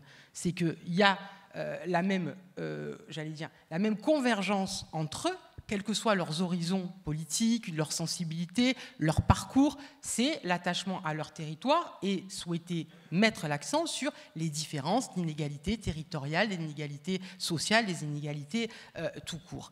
Donc la question va se poser là, aujourd'hui, dès demain d'ailleurs, sur les élections municipales. Parce que qu'est-ce qu'on va faire ? Est-ce qu'on va faire comme les élections européennes et on va dire, on va prendre le référent Gilets jaunes du coin, en espérant qu'il soit un peu de gauche, parce que c'est pas acquis, voilà, et on va le persuader d'être 4e ou 6e sur la liste et qu'il vienne faire campagne avec nous, avec le Gilet jaune, comme ça fera comme si on aura entendu. Non. Parce que la mère de famille qui s'est mobilisée le 5 novembre, qui fait tous les samedis et qui a fait tous les samedis d'hiver, elle s'en fout de payer la taxe carbone si c'est pour que sa cantine soit bio. Mais sa cantine, elle est bio parce que le maire l'aura décidé, pas le gouvernement. Si c'est pour lui dire, pour que tes enfants mangent mieux, il faut qu'on ait 1 euro de plus de contribution du service public dans les centres aérés, les colonies, la cantine. Elle est d'accord. Elle ne veut pas donner de la merde à manger à ses enfants. Mais en même temps, comment nous, on l'explique ? C'est bien à l'échelle locale. Quand on ne peut pas, je crois, aujourd'hui sensibiliser notre population et le public, et on l'a vu sur les européennes, c'est trop loin cet échelon, même si nous, on a cette responsabilité que de faire le lien. Et nous le rappelait tout à l'heure, avec sa présidence de commission, c'est le seul qui aujourd'hui dit en présidence de commission des fonds structurels européens, il y a des territoires, il y a des spécificités, il va falloir que les fonds structurels européens, c'est presque ça lie à la spécificité du territoire et pas qu'on soit sur une politique uniforme européenne. Merci, c'est la première fois qu'on entend un président de commission des fonds structurels européens qui dit ça et qui dit il y a une spécificité, oui, sur les 27 pays, ben pourquoi pas, et il va falloir, en plus, sur ces spécificités régionales, on est bien sur des fonds structurels régionaux, à les accompagner. Je disais tout à l'heure, et je vais en finir par notre référendum, notre consultation populaire. En plein mouvement des Gilets jaunes, ça commence le 5 novembre. Nous, on est sur l'arc méditerranéen, donc moi, je suis élue sur cette magnifique ville qui est la seule ville magnifique d'Europe, même du monde, Arles. Et on a ce fameux tronçon non de contournement autoroutier qui fait qu'on est obligé de passer par Arles pour aller dans le sud, l'Espagne, l'Italie. Donc, le rond-point, j'ai envie de dire que s'ils avaient envie d'avoir une résonance internationale, voire européenne, il suffit de bloquer le rond-point du Vitier. Très bien. Et on a vu converger des camarades à nous, des syndicalistes, des fonctionnaires de la ville au départ. Hein, le 5 novembre, quand c'est parti sur les réseaux sociaux, on n'a pas vu des militants politiques, on a vu des gens qui étaient en souffrance et qui disaient « des territoires ruraux existent ». Dans la même semaine, pour aller sur ce que je disais tout à l'heure, face à l'arrogance qui a fait que ça a déclenché, au-delà de l'insécurité de la population, cette arrogance qui accompagne le fait qu'à un moment donné, on répond à la violence verbale et à la violence de comportement en violence de mobilisation, finalement. Et je ne parle pas des actes de violence, mais en violence de mobilisation en disant on va faire la guerre des nerfs. Est-ce que c'est eux qui vont désescalader? Manifestement non. On parle d'une mobilisation qui a fait 11 morts. C'est pas rien. Je veux dire, on n'est pas en train de parler d'une mobilisation qui a juste nous empêché de circuler. On parle de 11 morts, qui finit avec certainement le 12e, qui est un effet collatéral qui estive. Parce que si les forces de police, qui n'étaient pas dans le même état d'esprit que la population lors de l'état d'urgence, parce que la population reconnaissait une protection de nos forces de police, aujourd'hui sont vent debout. La mamie, elle a peur d'aller manifester ou d'ouvrir sa fenêtre. C'est d'ailleurs l'objectif. Exactement. Elle a peur que le policier la pousse. Un procureur de la République de Nice, c'est toujours en région Provence-Alpes-Côte d'Azur, j'ai envie de dire, il doit y avoir une spécificité qui va dû m'échapper. En fait, on voit qu'on avait Castaner en tête de liste, donc forcément, c'est une spécificité déjà particulière. Mais le procureur de Nice qui est capable de dire non, personne ne l'a poussé, les images le montrent, j'ai voulu couvrir le président de la République.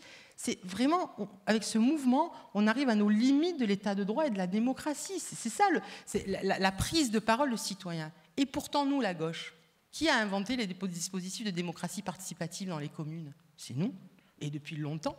Pourquoi, d'ailleurs, les revendications des Gilets jaunes, ils ont remis en ligne une pétition qui fait voter les préoccupations depuis le 12 juillet. Il y a déjà 13 000 ou 14 000 signataires qui choisissent les points de revendication pour les ordonnancer. Il y a très peu de revendications sur les politiques locales portées par les élus et les maires. Et là, Macron ne s'est pas trompé, parce que d'accepter d'animer les débats dans les villes, là où il a méprisé les corps intermédiaires, les partis politiques, les militants, les syndicats, les élus, mais qu'in fine, pour aller porter le débat national qu'il avait décidé de mettre en œuvre pour faire une campagne électorale avant les européennes, eh bien, qui a joué le jeu de laisser la démocratie participative, qui est nous, les élus locaux, les militants, toutes les sections, en tout cas, moi je l'ai vu sur les Bouches-du-Rhône, toutes les sections, qu'elles soient communistes, qu'elles soient, alors je ne sais pas comment ça s'appelle chez LFI, c'est des cellules chez les communistes, mais enfin bref, toutes les organisations politiques, toutes les associations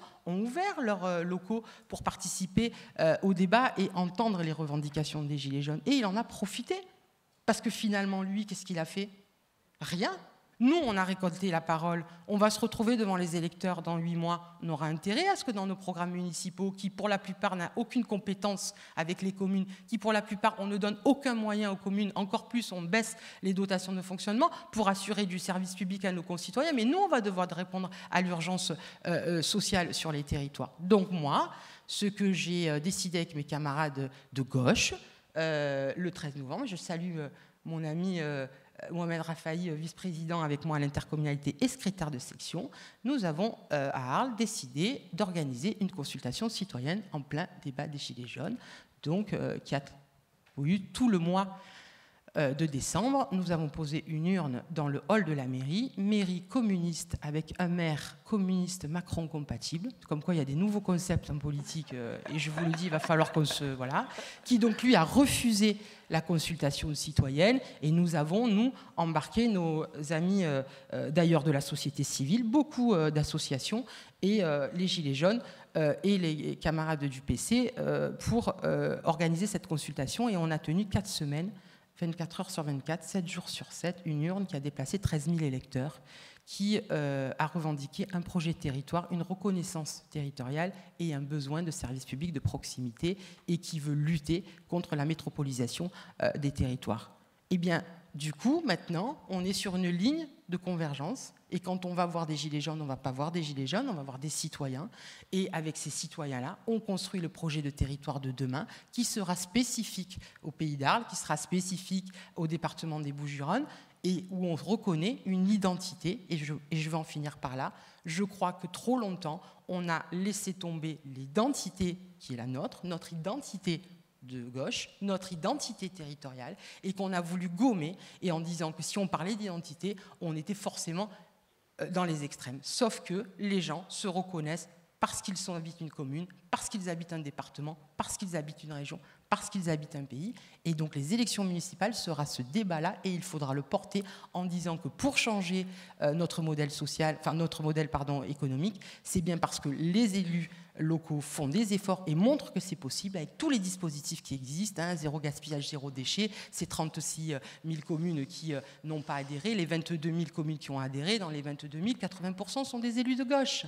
Et on n'a pas attendu que ça parte du haut. Les cantines bio, les haltes-garderies, les services publics de proximité, l'aide aux devoirs gratuite, tout ça, c'est notre conception de politique de gauche, marqueur, qu'il va falloir encore rabâcher pour essayer de convaincre que la transformation que nous souhaitons collectivement se passe tous les jours au quotidien et est profitable à nos concitoyens.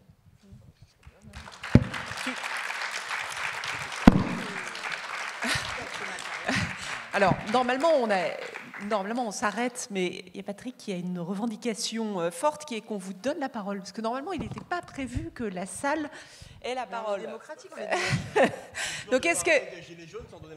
Voilà, est-ce qu'il y a... On va faire la révolution, on commence la révolution là, maintenant. On prend, mais alors vraiment, sinon je vais me faire engueuler, tu dois partir dans peu de temps. Donc, est-ce qu'il y a vraiment une ou deux questions, mais questions très rapides et, ou interventions? Un peu de lumière, si on peut. Là, c'est pas une question.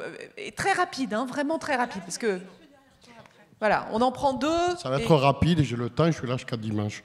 Donc, non, moi, ce que je voulais dire, c'est... Parce que notre ami doit je vais aller vite, ne vous inquiétez pas. C'est que je vous ai tous entendus, écoutés. Je vous remercie en tout cas de ce propos. Je remercie quand même le Parti socialiste d'avoir organisé cette table, en tout cas sur les gilets jaunes, parce qu'on avait l'impression que c'était loin. Moi, mon analyse personnelle, c'est qu'il y a une violence dans ce pays depuis 15 ans. Ça a commencé avec Sarkozy.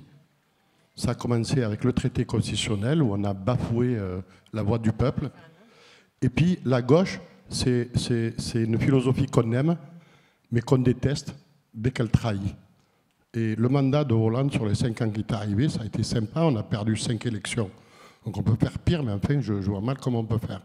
Et c'est cette violence aussi qui a accentué, parce que les gilets jaunes ne viennent pas que depuis Macron. C'est avant. La gauche a trahi son électorat, la fameuse phrase « mon ennemi, c'est la banque », je veux dire, elle reste quand même dans les esprits. Et Macron est allé jusqu'au bout de la démarche que j'appelle le petit Jordi, moi. Lui, il veut faire de la France une petite start-up. Et aujourd'hui, les gilets jaunes, la gauche les a trahis, en tout cas celle du pouvoir, alors que la gauche locale, territoriale, c'est des laboratoires en permanence d'expérience politique. Et j'ai l'impression que la gauche, chaque fois, parce que vous parlez de transformation, dès qu'elle arrive au pouvoir, elle essaye de mettre les comptes à zéro, elle prépare l'arrivée de la droite. Chaque fois que la droite arrive, elle bénéficie du travail de la gauche qui a mis les comptes à zéro. Et quand c'est qu'on va être avec nos valeurs, une vraie alternative à la politique libérale, tout simplement, quelles que soient les tendances. Et je crois que c'est ce qui nous guette. Et je dis que ça part de loin, mais en même temps, chacun a donné des raisons sur les gilets jaunes. Non, il avait dit qu'il n'y avait pas de questions, c'était une intervention. Elles sont diverses, j'aurais terminé, mais mettez-vous juste un truc dans la tête une fois pour toutes. Les députés macronistes qui sont arrivés, c'est-à-dire que ceux qui sont partis de la gauche pour aller à Macron, ils font le job, mais c'est la droite qui bénéficie, on comprendra plus tard. Mettez-vous que le pays, France, 36 000 communes, 70% de moins de 3 000 habitants. Macron est en train de découvrir le pays grâce aux élus locaux et que vous pouvez mettre toutes les politiques égalitaires républicaines. Si vous n'avez pas ça en tête, on a affaire à des technocrates qui sont en train de gérer une entreprise et pas un pays, pas des humains, pas de la fraternité, pas de l'humanisme. Ils sont en train de vouloir juste désosser ce pays, le privatiser, à commencer par la retraite, par pas mal de choses. Et si cette bagarre-là, la violence qu'il y a eu sur les Gilets jaunes, 11 morts, 1500 blessés d'un côté, de l'autre, ce sont nos concitoyens, qu'ils soient policiers ou citoyens, ça passe, c'est banalisé, c'est pire que, c'est plus que 68, quels que soient les événements qu'il y a eu dans ce pays. Si ça, on ne le prend pas comme quelque chose de grave et qu'on construit quelque chose là-dessus, que les partis politiques de gauche arrêtent avec leurs égos et arrête de faire des défilés de mode à celui qui sorte la plus belle phrase, le plus beau slogan. C'est juste qu'on est là pour des gens. Si on est là pour des gens, ben de temps en temps, on fait amende honorable. On fait juste que la République elle soit égalitaire sur l'ensemble du territoire. Merci beaucoup. Je t'invite au passage à relire le discours que le premier secrétaire avait fait sur le bilan du quinquennat pour faire référence à tes propos et voir que, j'espère, les choses sont plus compliqué à mon sens. Une petite intervention, mais plus courte, hein, parce que... C'est une simple question. Je suis militante de base, très petite militante depuis plus de 40 ans. Comment avez-vous pu être aveugle à ce point-là?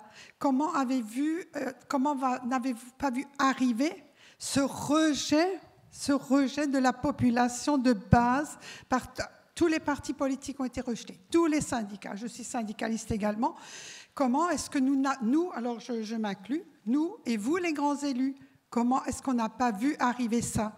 Quand Hollande est arrivé, je crois même pas 6 mois après, je disais dans des réunions de la Fédé, attention, l'ouvrier attend quelque chose, on n'y est pas. Quand Mitterrand est arrivé, il y a tout de suite eu des décisions. Il y a eu la 5e semaine de congé payé, il y a eu une augmentation du SMIC, là il n'y a rien eu. Alors que quand la gauche passe, on attend toujours quelque chose de la gauche. Et alors comment est-ce qu'on n'a pas vu ça? Voilà les gilets jaunes. Pourquoi on en est aux gilets jaunes? Parce qu'on n'a pas vu, on n'a pas écouté, on a cru bien faire et on voulait bien faire.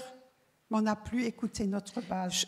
C'est la même chose, hein. Ça renvoie à la question du bilan du quinquennat, c'est une interpellation directe. Alors c'est pas la thématique de l'atelier, c'est pas que je veux échapper, hein, mais c'est pas la thématique de l'atelier, même si c'est une question centrale. Il y a eu un temps, et c'est quand même un moment... jamais ça n'avait été fait. Un premier secrétaire qui prend la parole et qui fait un droit d'inventaire comme ça, aussi près du temps, en disant des choses assez fortes. Et je crois que les Gilets jaunes, je ne sais pas si on ne l'avait pas vu, il y avait quand même une conscience d'un état extrêmement dégradé de la situation du pays.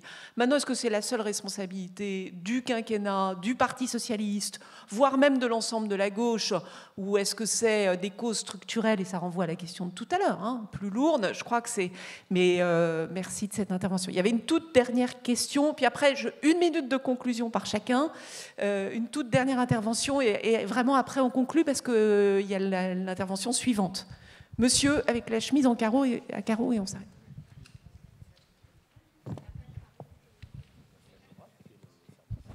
Merci, oui, merci, merci Isabelle.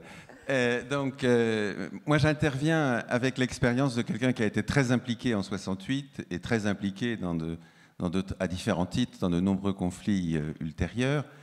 Il faut dire très clairement, encore plus que ça a été dit, mais c'est homogène avec ce qui a été dit, qu'on a eu là un mouvement extrêmement spécifique. Un mouvement spécifique par sa durée, ça a été dit, un mouvement spécifique par son caractère interclassiste. Il y avait des salariés de la fonction publique, du privé, des indépendants, des retraités, etc. Spécifique sur le plan politique, Christiane Taubira a dit fort bien, il y avait du sublime et du sordide, des gens de peu qui avaient un besoin de s'exprimer très important et qui l'ont très clairement dit, et inversement des choses sordides sur l'antisémitisme ou d'autres d'un certain nombre d'entre eux. Donc il y avait, autre spécificité, un mouvement social dans lequel les forces syndicales, ça c'est une très grosse différence avec 68, n'ont presque pas joué de rôle. Autre spécificité, le fait que syndical et politique. C'était un mouvement par substitution. Ça veut dire qu'il y avait quelques dizaines de milliers de personnes sur les ronds-points et il y avait des millions de Français qui, dans les sondages, disaient qu'ils avaient plus ou moins à des degrés divers de sympathie pour le mouvement. Donc c'est un mouvement qui a toute une série de spécificités et il faut, par rapport à ça, bien les analyser et pas tout mélanger. Par exemple, un autre point qui, moi, m'a beaucoup frappé, c'est que quand Laurent Berger et Nicolas Hulot ont tendu la main au gouvernement et ont dit « il faut négocier » et ont fait, au nom de plein d'associations, toute une série de propositions, le gouvernement a tourné la tête. Ça, nous ne l'aurions jamais fait. Et même De Gaulle en 68, et Pompidou surtout, ne l'avait pas fait, puisqu'ils ont ouvert les négociations. Un refus total de débat parlementaire et de débat avec les forces politiques. Ce gouvernement, quelquefois, concerte, mais jamais ne négocie. Et ça, c'est un problème tout à fait majeur. Alors, par rapport à ça, on a 3 sujets, me semble-t-il. Le premier, c'est la social-écologie. C'est le thème général de ces... C'est comment on concilie les deux. Le deuxième, c'est être capable de proposer une démocratie combinant démocratie représentative et plus de participation citoyenne, mais sans illusion sur la démocratie directe. Et le dernier point, c'est sur la question de la violence et des mouvements sociaux. Comme en 68, le pouvoir compte sur la violence pour sortir des mouvements sociaux, et nous savons depuis Gandhi, depuis Mandela, que la non-violence, c'est bien plus pertinent que la violence. Oui, time out. Merci beaucoup. Alors vraiment 30 secondes par chacun. Je ne peux plus prendre d'autres questions. On déborde complètement les temps. Mais vraiment 30 secondes chacun et peut-être une proposition. Mais 30 secondes. 30 secondes. Proposition. Alors, je sais pas. Enfin, aussi. Alors, moi, je dirais. On parlait tout à l'heure de la préparation des municipales et j'ai l'impression que. À cette heure de la préparation des municipales, la compatibilité avec le macronisme, hein, tu parlais d'un communiste si j'ai bien compris, c'est quand même un sport largement partagé en ce moment. Hein. Enfin, j'en vois beaucoup. Et précisément, mais très précisément, je pense que c'est cette ambiguïté-là qui crée une confusion politique que la population, les gilets jaunes, tout ça, ils n'en peuvent plus. Comment voulez-vous croire en la politique quand vous êtes élu communiste alors, qui devient macro-compatible, quand vous êtes un élu socialiste qui tout d'un coup devient macroniste, comment voulez-vous qu'aujourd'hui il y ait une confiance dans les élus, dans la politique, avec un changement pareil sur le fond? Moi je dirais juste, et ma proposition ça sera ça, c'est qu'en face, en ce moment, en face de ces ralliements opportunistes, il n'y a pas d'autre mot, il y a aussi des rassemblements qui se font sur le fond, des rassemblements de la gauche et des écologistes sur la base d'un projet, mais d'un vrai projet. Et nous travaillons aujourd'hui à l'élaboration de ce projet qui est à la fois et de gauche et écologique et bien sûr démocratique. Merci beaucoup. 30 secondes avant de partir pour dire que j'ai la conviction que la violence est devenue une méthode de gouvernement. Et nous avons le devoir de nous fédérer pour justement, comme vous le disiez très justement, ne pas laisser s'instaurer un régime qui soit un régime autoritaire, un régime violent, qui attente aux principes fondamentaux et aux valeurs auxquelles nous sommes tous attachés. Donc nous avons un devoir de résistance et nous avons un devoir de dénonciation constant, permanent, de toutes les violences. Et ce que nous avons vu avec le mouvement des Gilets jaunes est totalement inédit. J'étais au Parlement européen et j'ai vu à quel point nos partenaires européens étaient surpris que de telles méthodes puissent être utilisées dans un pays qui, pour bien des peuples dans le monde, restait un point d'appui, doit rester un point d'appui pour les libertés et pour l'état de droit. Donc, la France a été blessée par le président Macron et nous avons un devoir de résistance.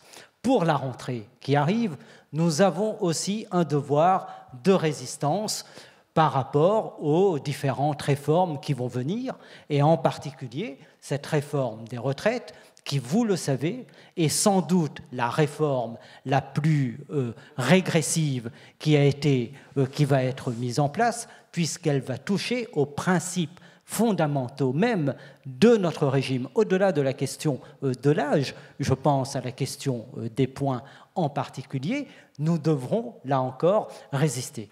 Donc nous avons dans les luttes cette nécessité, et j'espère que je vais retrouver un parti socialiste combatif à nos côtés dans la rue pour résister face à toutes ces régressions. Merci encore pour votre accueil. Patrick ? La réponse à Younous, c'est oui.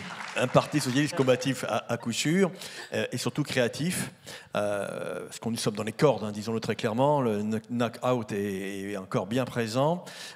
Et quand je nous regarde du haut de ce que nous représentons à 3,16% aux dernières européennes. 16%, mes chers camarades. C'est-à-dire que le temps de la reconquête est vraiment devant nous. Et si j'avais une proposition pour respecter le temps de parole, il nous faut un vrai message pour la jeunesse de France. Le message pour la jeunesse ne peut pas être le SNU de M. Gabriel Attal. Ça, c'est clair. Ce n'est pas possible. Nous qui avons porté tant de mesures dans le quinquennat précédent, mais sans avoir peut-être une mesure emblématique, en tout cas, moi, je suis certain que aujourd'hui, ce n'est pas la réponse aux Gilets jaunes, mais aujourd'hui, la jeunesse de France, les 8-9 millions de jeunes de moins de 25 ans ont besoin de la part de la gauche d'un signe d'espoir. C'est sûrement un chantier très important pour les mois à venir. Merci beaucoup. Nora, 30 secondes d'une proposition. Yaka Faucon. Yaka Faucon. Au travail, camarades, je crois que ça a vraiment montré, cette table ronde a vraiment montré d'abord que on n'était pas dans le jour d'après, mais qu'on était vraiment dans la continuité de quelque chose d'absolument essentiel qui s'est passé et qui montre la nécessité absolue pour nous de reconstruire une gauche qui règle la question de la transition environnementale, qui renouvelle le fonctionnement de la démocratie, et que ça va nécessiter du travail. Donc c'est les 2 jours qui nous attendent, ça ne s'arrêtera pas là. Ça a été un plaisir vraiment, et je voudrais vraiment les remercier de faire ça avec des partenaires politiques. On voit quand même que, quand on est dans les propositions, quand on est dans l'analyse de la situation de la politique du gouvernement, il y a quand même une forte convergence et que nos concitoyens ont pris conscience d'un certain nombre de sujets, du sujet climatique, du sujet démocratique, du sujet des inégalités, et que ça nous laisse quand même beaucoup de marge de manœuvre, même si la route est longue, camarades, mais au boulot. Merci beaucoup.